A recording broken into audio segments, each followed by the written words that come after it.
You're listening to the Deadly Uncle Podcast, a safe space for deadly uncle conversations.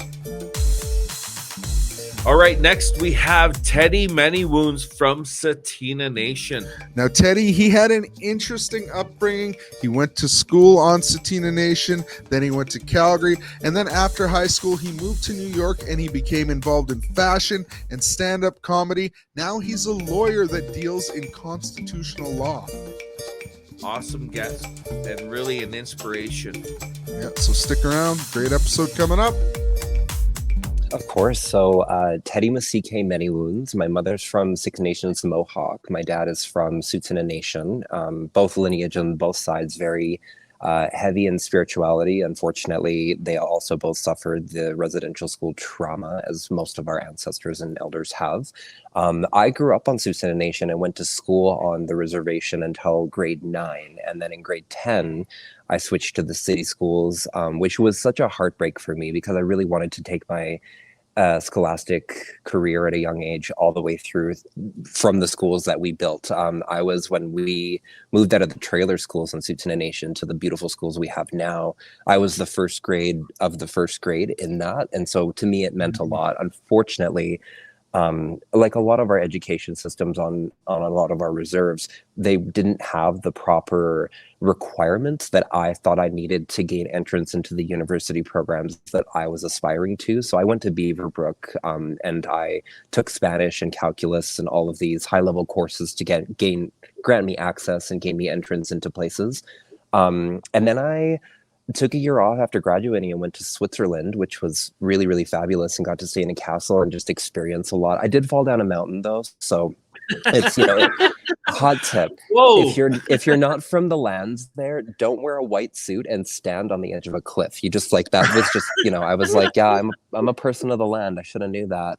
Alas, upon returning, I moved into the city of Calgary out of my dad's house at 19 and then went and attended Mount Royal University, where I got an associate's in business administration. I was working for the time for administration on Tsuut'ina Nation, specifically as the housing manager. Very young, and it was a very, very quick introductory into the administrative side of our reserves, which was it's an entirely different outlook and aspect of just existing in the business of things as it would be now. I didn't really see a landing direction for me there. So with $240, I moved to New York City and lived in New York City for 10 years.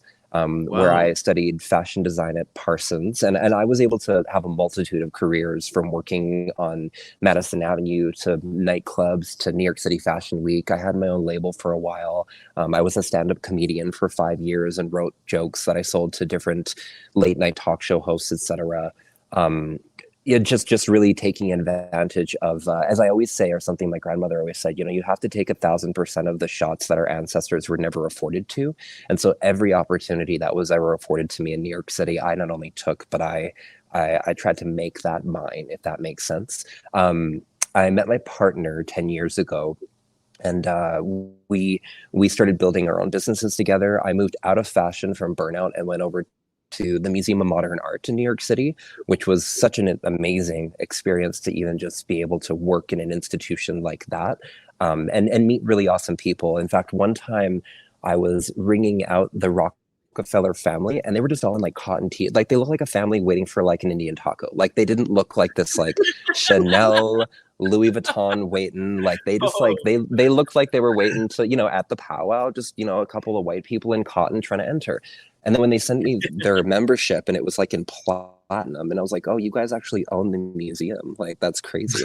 Anyhow, I left that and moved to North Carolina for a little bit, where I worked for Nordstrom, and picked up my own designs there. I designed for a thing called Condom Couture, which raises money for Planned Parenthood in Charlotte, North Carolina. So I did that, and that was a really, really great experience.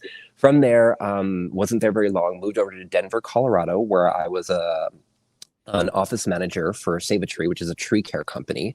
That really wasn't going in the direction that I wanted it to go. So I left that didn't have a direction. So I ended up working as an operations manager for Spice of Life, which is the largest catering company in Boulder, Colorado, which let me explore the entirety of the state. During that time, though, I didn't, again, have any sort of landing or direction. So I hired a tutor to get me into law school, which subsequently did lead to a success in that. Then pandemic hit, and I ended up back to the nation, mainly because my dad called me and said, "You're not coming, like this isn't you're coming home, like you're coming home or I'm going to come get you." So I was like, all right, let me get on the plane and get the hell out of here. And it was great because when I came home, Sioux Nation and all of our nations, especially after the life that I've been so privileged to lead, I feel we are at a precipice of a zeitgeist and change when it comes to the possibilities and the individuals who are not only willing to pay attention to us, but when you are able to bring the best of yourself to those tables and those front doors, I think then you're able to actually enact and make some kind of change. And from that, keeping that perspective in mind, I applied to direct a justice table, a justice protocol table under G4, which is the nations of Tsuut'ina Nation and Stoney Nakoda nations. From my background of understanding legislation, I had a very steady understanding of what it is that the work plan was demanding of me.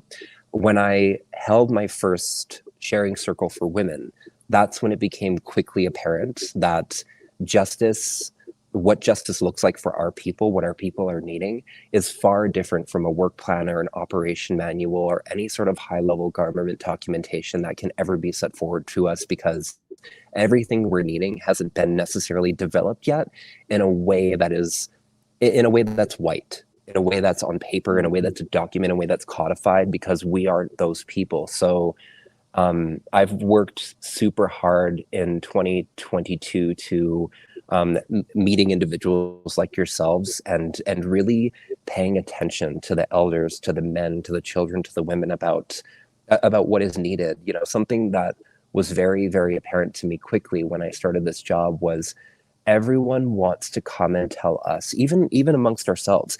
We all want to tell each other what we need, what should happen, you can't tell me that. And when I was in this room full of these women who were sharing just their raw honesty, it quickly became apparent to me that in this first year, I just need to shut up and I just need to listen, because I actually have, as worldly, as traveled, as educated, as the person that I am and able to show up as for myself, that doesn't matter here, because our people, they don't need that. Our people don't need.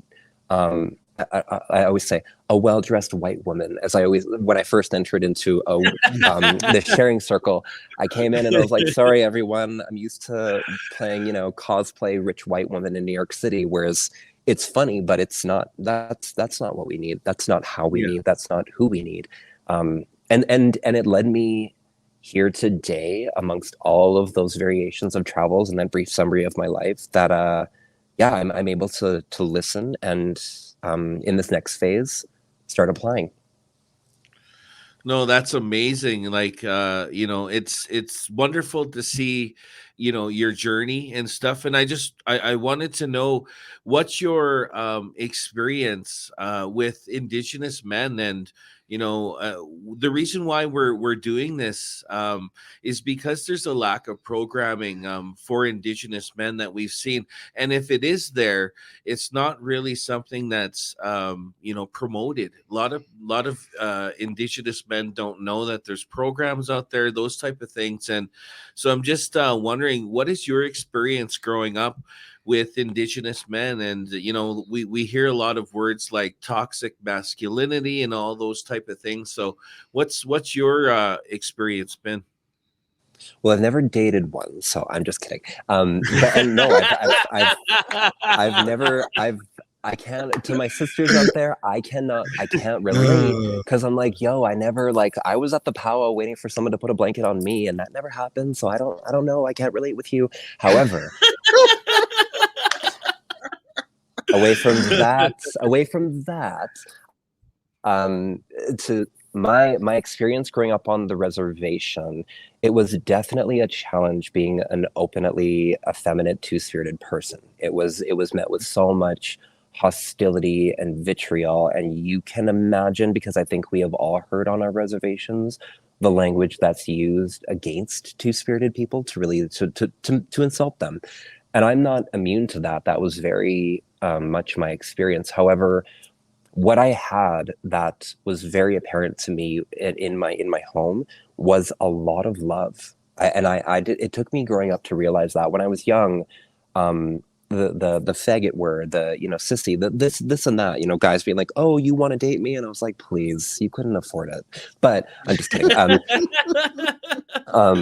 Things like that, where I was like, and it for a long time as a kid, you ask these questions of like, why me, why me, why me? But I went to a birthday party when I was a kid once, and one of the boys at school who was so bullying to me, the way his uncle and his father treated him when people didn't think, when no one thought they were looking. Again, I can hear they were calling him these names, but calling them these names to insult him, to put him down, to make him feel less than.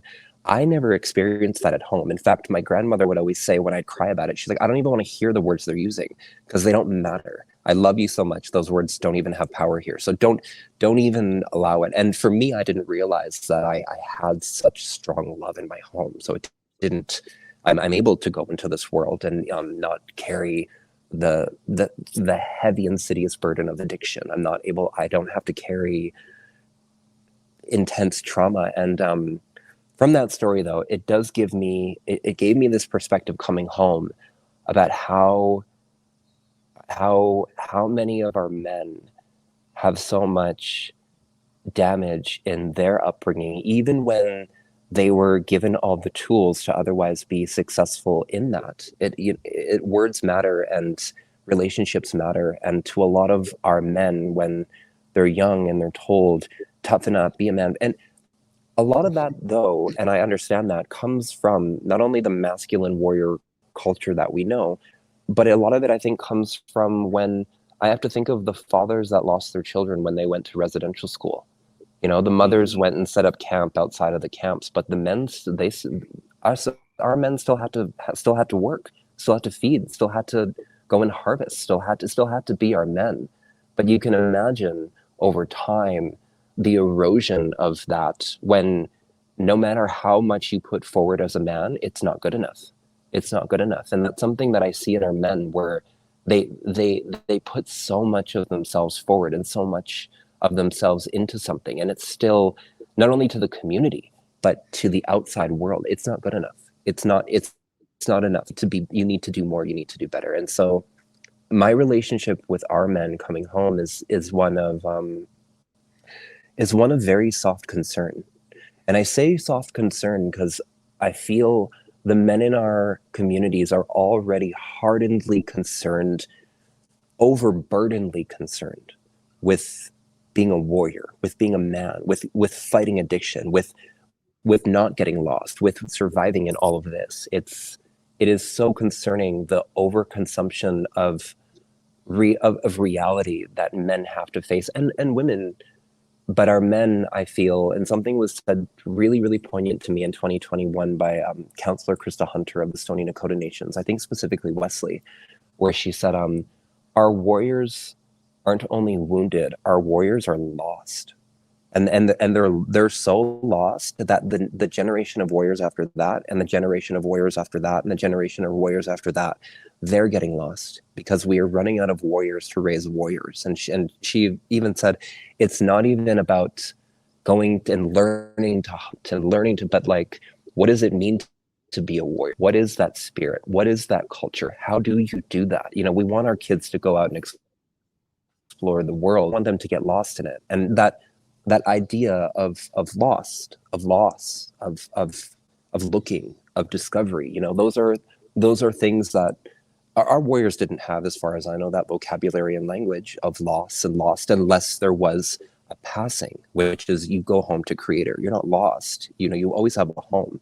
But as we continue to grow in our communities and our men continue to father children and attempt to build our communities up to the next level, there's a certain sense to me of of missteps, of not necessarily knowing. And another thing that I think is really pervasive in just masculine culture, and this is like Jewish, Asian, Japanese, like doesn't matter. Masculine culture is don't ask, figure it out. Whereas I always, again, there's no such thing as a dumb question. Ask. Like, Yeah. yeah, I don't want to send you out into the sweetgrass field and you come back with fucking blades of grass. Like, no, oh sorry, I swore. It's I It's all don't, okay. you know, I I don't always want you to swear. like. I don't want to send you down to the river and say, "Oh, can you go get us some mint for a pipe ceremony?" And someone's like, comes back, and I'm like, "Okay, well, those willows aren't going to work. Why didn't you ask the question?" So things like that, where I'm like, Yes. just communicating and asking questions so that we're not perpetually lost. I think is something that we need to discover again. Yeah, no, I totally agree. Um, Trent was just making sure our mics were good. No, all good. always always technical. No, that's I totally agree, and that's why we're building a safe space here for men to be able to have these conversations.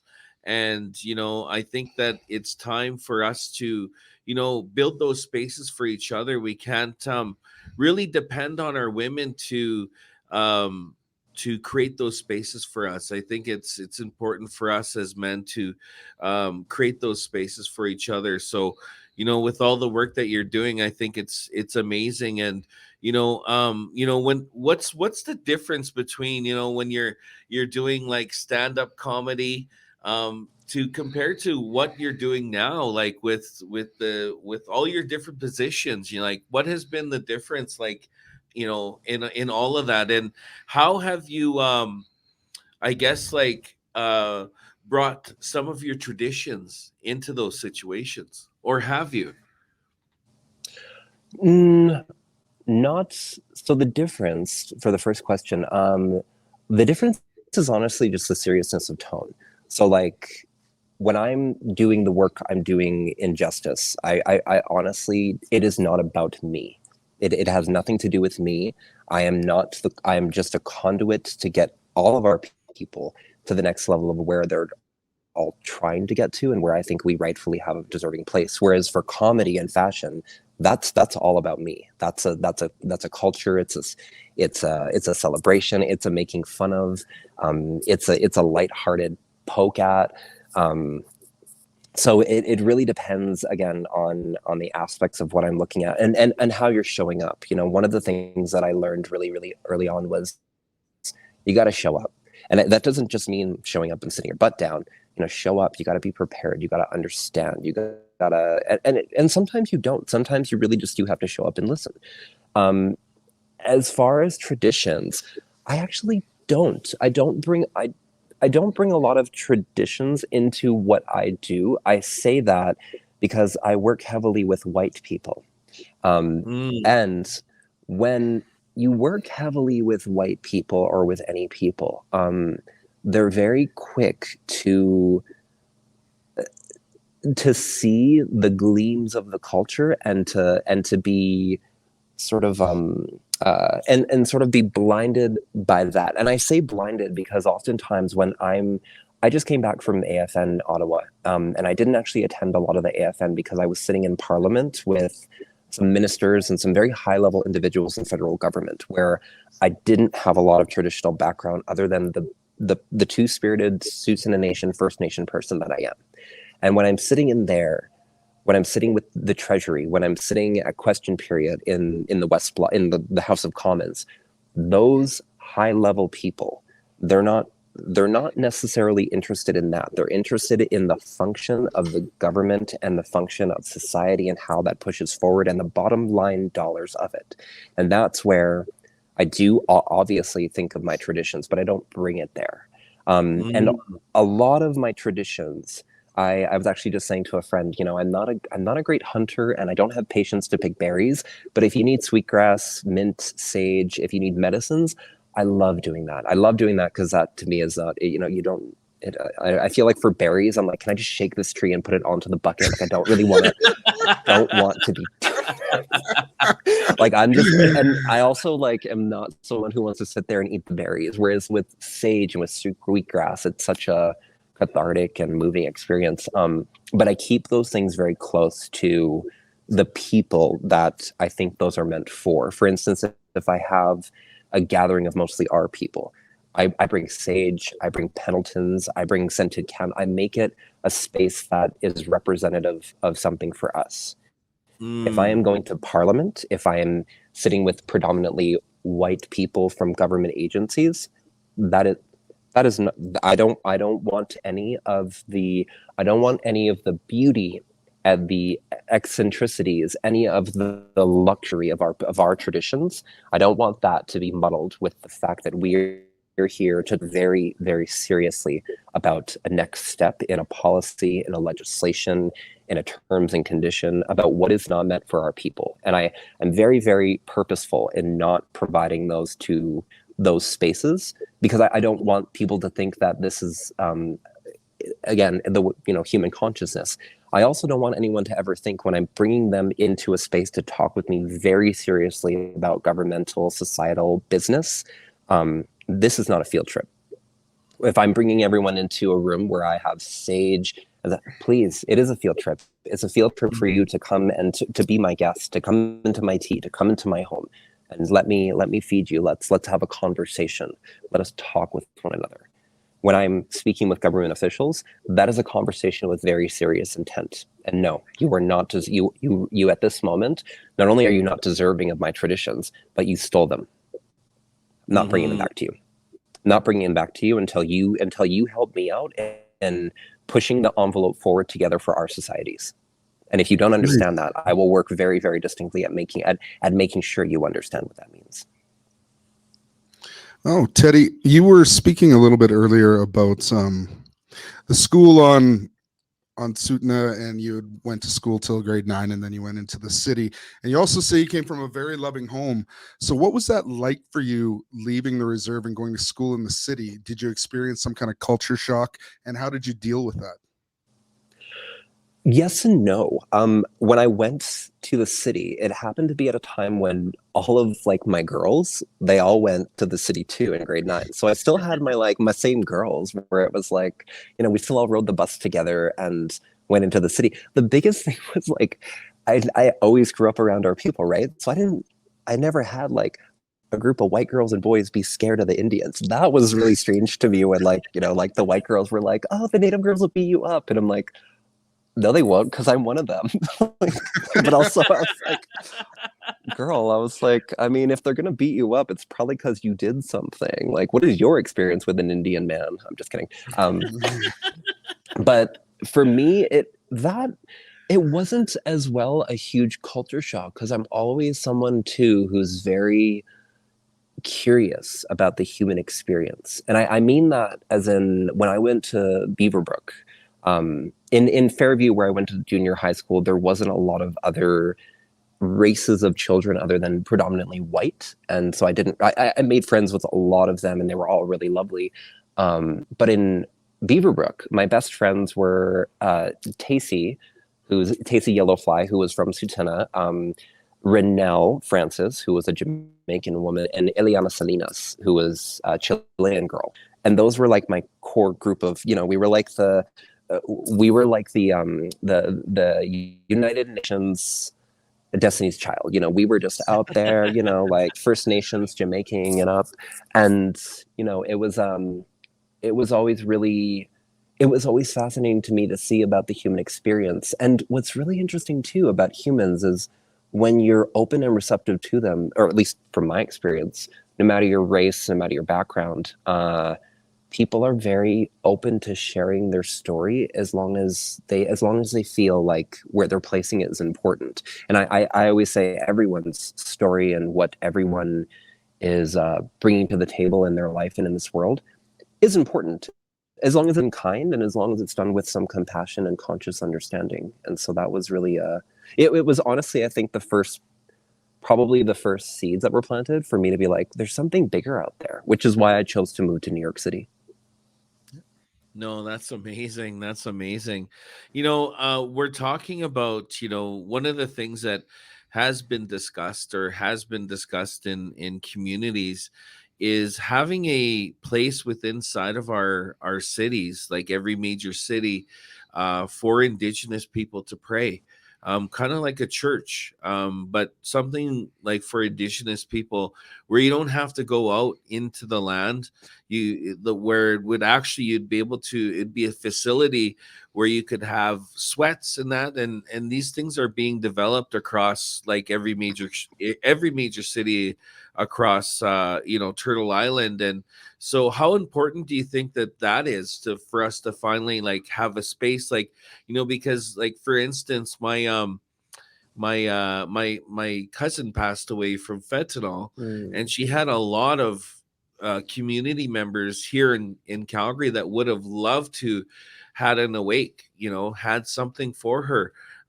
But there was no place to really have that here in Alberta, and Yeah. she's from Saskatchewan, so we had to take her home basically, and have that. But it would be really, I think it would be really nice for all of us to have those spaces, for us to be able to have wakes, ceremonies, and kind of like, all the other races have churches, mosques, those type of things. Well, what's your opinion on that?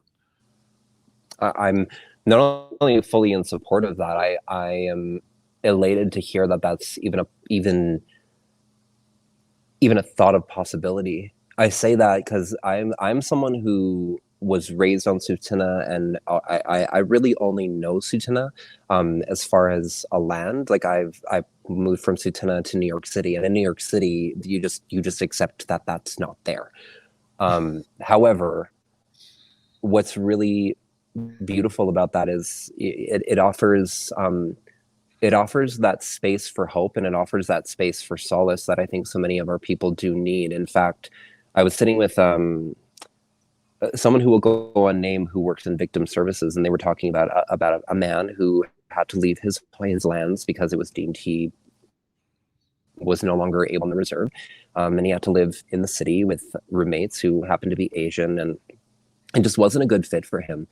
And the biggest thing for him, which I don't speak my language, and the language I predominantly speak is English, so I wouldn't even have a concept of not being able to speak my language. This man did speak his language, but there was no one to speak it to. There was no one that he can practice his culture with. And so when the caseworker was telling him, where is there a place for you to practice your culture? It's funny because the way he said it, but it's not. And he said, well, culture doesn't, this was Saturday night. He said, well, culture doesn't open until 9 a.m. on Monday fucking morning. He was talking about the Friendship Center. Because he's not wrong. I was like, oh yeah, like not only are we monitored and regulated on our lands so heavily, and sometimes it feels very heavily so by the administration of chief and council, which I can have an understanding of, may not have a full agreement of, but an understanding.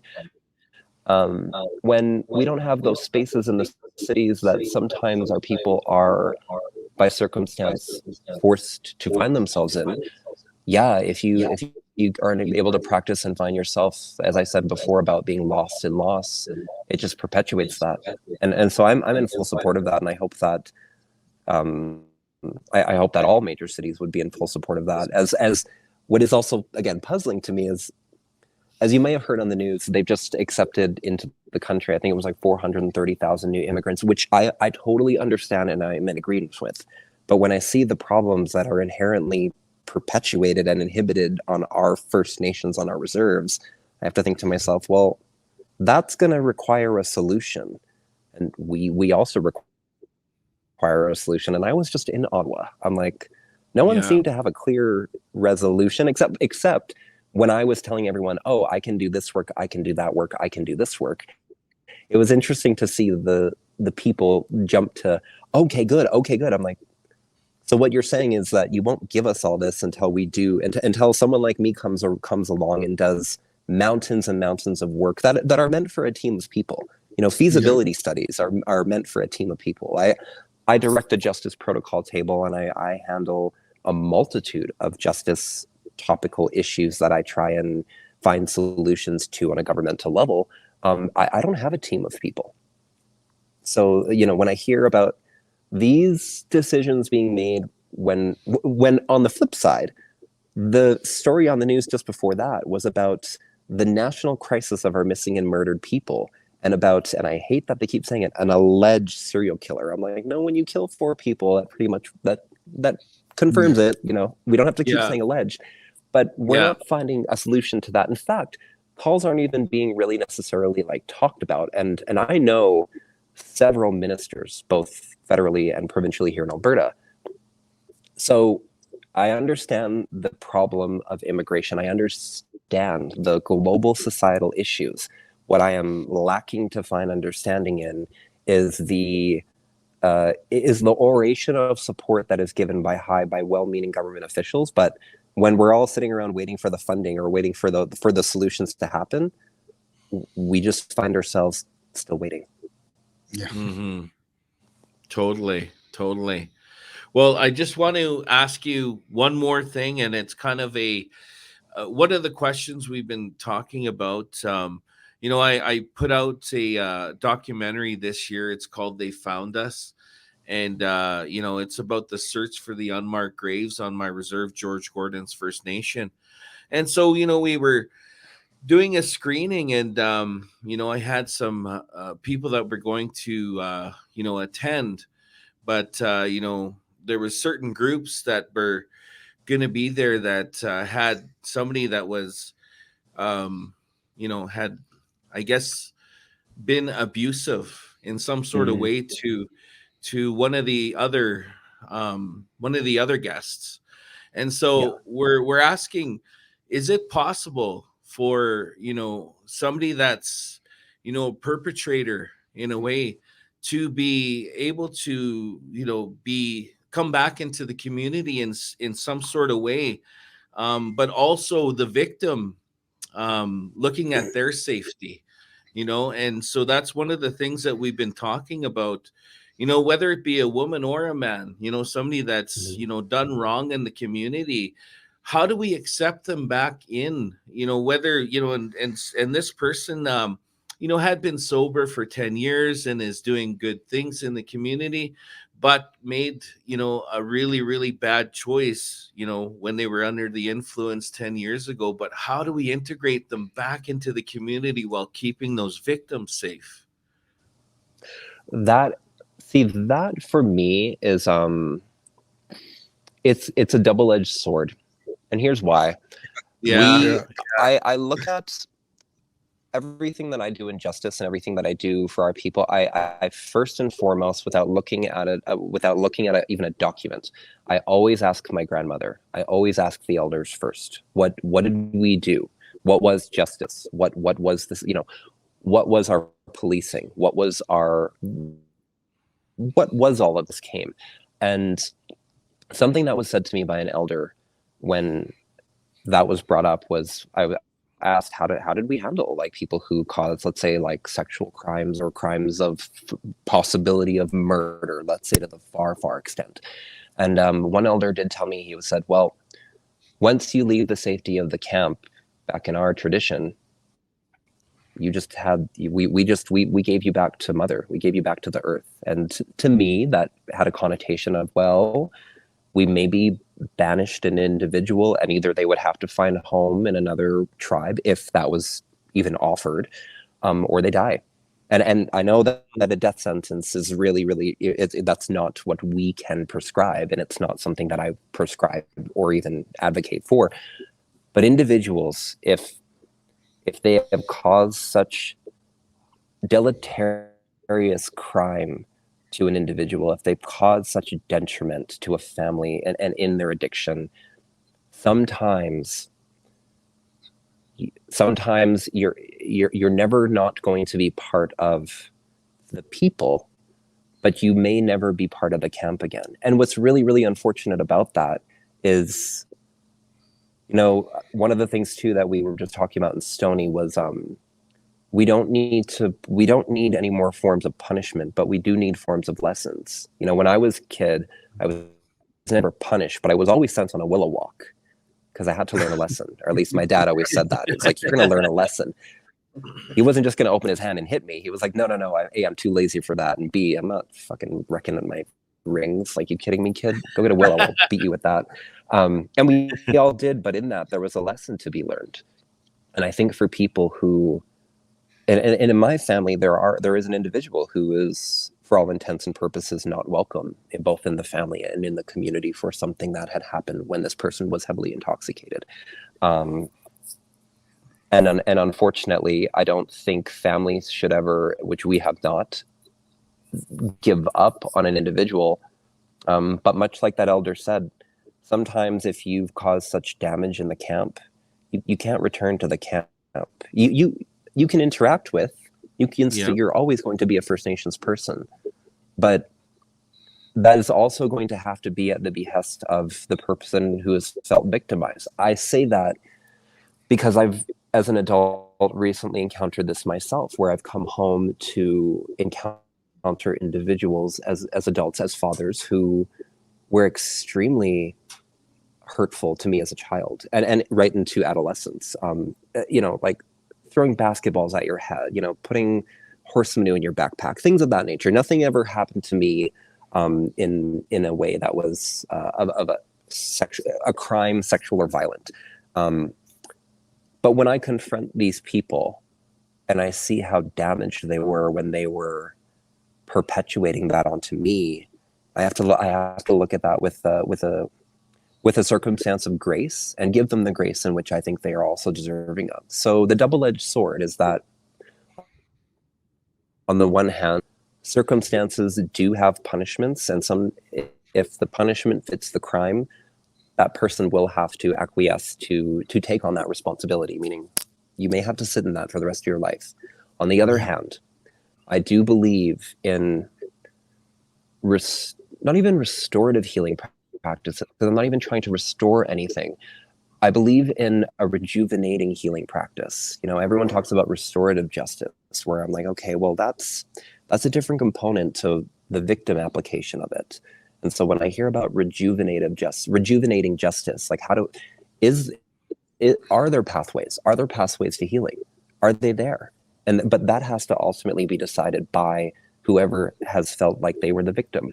And for the person on the other side who has perpetuated the crime, they hopefully will have to be open, understanding, and consciously objective to what it is that not only they have done, but that true harm that they have, and you can, and in those conversations of rejuvenated healing, it'll come across if there was intent. Because sometimes, as I have talked to so many people who've been a victim of a crime and those who've perpetuated it, when you're so traumatized and you're so hurt to the point of you're blacked out drunk, your actions aren't your own. Your actions are that dark spirit following you. And sometimes when I hear these conversations, I'm like, and there wasn't any intent of malice there.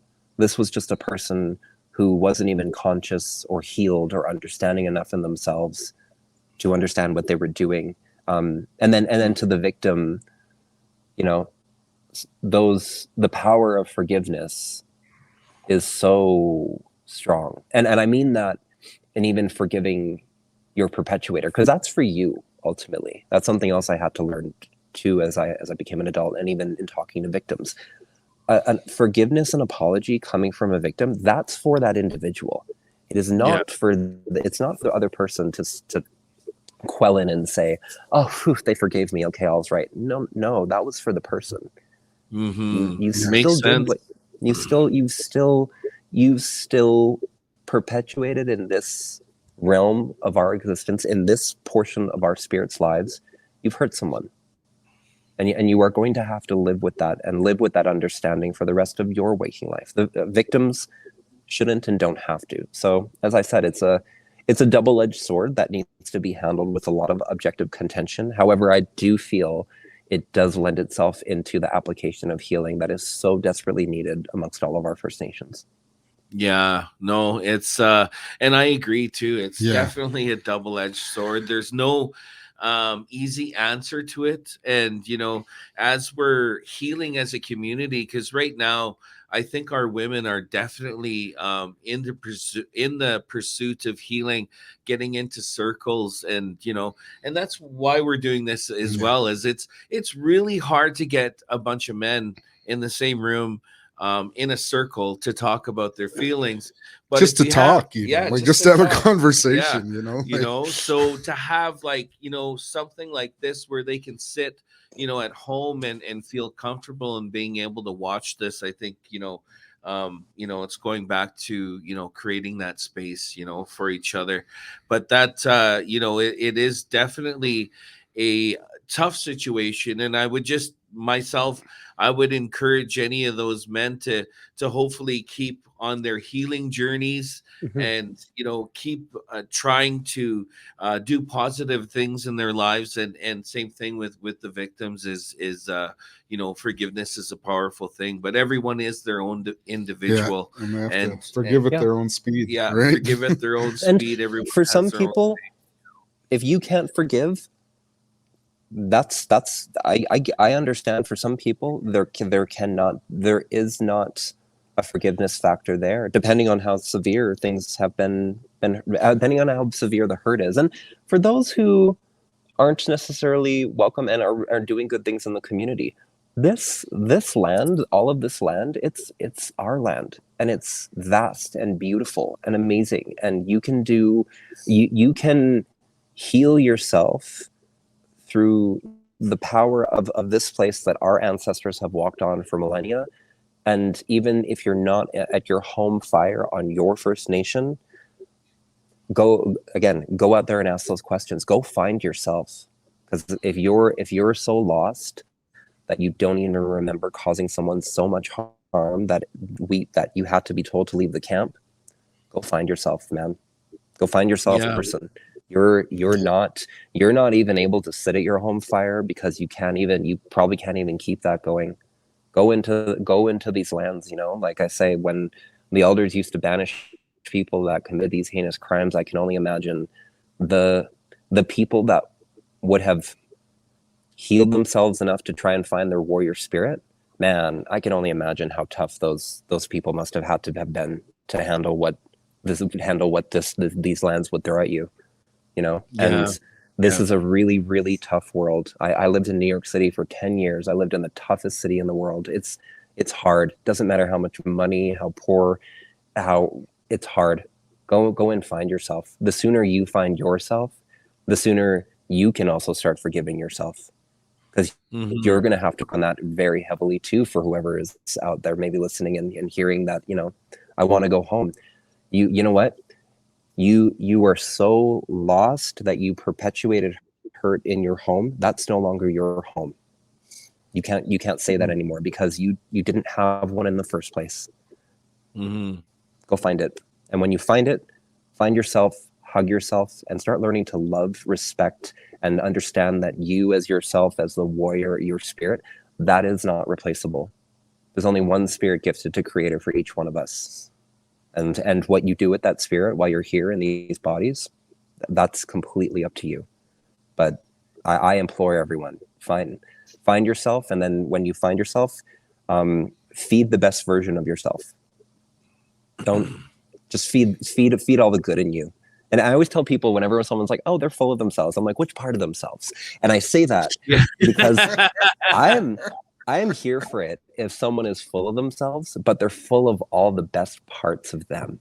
If there's an amazing dancer out there who's like, yeah, I got it, I got that. What I'm, yeah, I'm like, you know what? Yeah, you're full of all the best parts of yourselves, because you're nurturing that and you're celebrating that, and your success. Keep going. Like, I am here for anyone who is full of themselves, but I'm here for it if they're full of the best versions of themselves. And if they feed that version of themselves, for me, it's like a feast for my soul when I'm around someone who's just, full of all the good in them, and you want more of it. Those people. So to those people who don't know where that is, go find it. Hey, and what's even worse is it may not even be in your home. It may not be at your home fire. I had to go all the way to New York City to realize the potential of the person that I am. I couldn't have reached the pinnacles of my life if I hadn't gone out there, as scary as it was. Because I also moved when I didn't have any friends or family in New York City, and I didn't know anyone. In fact, when I landed, I told my dad, and he was like, "What are you doing?" And I was like, I'm gonna stay. Anyway, again, you know, going out there and getting lost really helped me find myself. And, you know, I really hope that people listening who are lost, who are hurt, who want to go home, who have caused harm on one another, who have been harmed, I really hope that you take the softness of time to find yourself as well, because that's what it takes, is that softness of time. You don't have to be on a schedule for that. It's going to happen. 100%, 100%. You know, thank you so much for being you, on Teddy. the podcast today. It's wonderful. We have a gift that we'll be sending to you here. It's it says the Deadly Uncle Podcast. I don't know if it's in there you go. There we go. The Deadly Uncle Podcast. It's one I'm of our wearing one hats as well. So we'll be sending that to you. And thank you so much. I'm gonna wear it to Fashion Week. Hey, there you go. Keep up the wonderful work that you're doing, and always remember to take care of yourself too. Thank you, you boys too, and I'll see you at the powwow. All right, hi. Hi. You're listening to the Deadly Uncle Podcast, a safe space for deadly uncle conversations.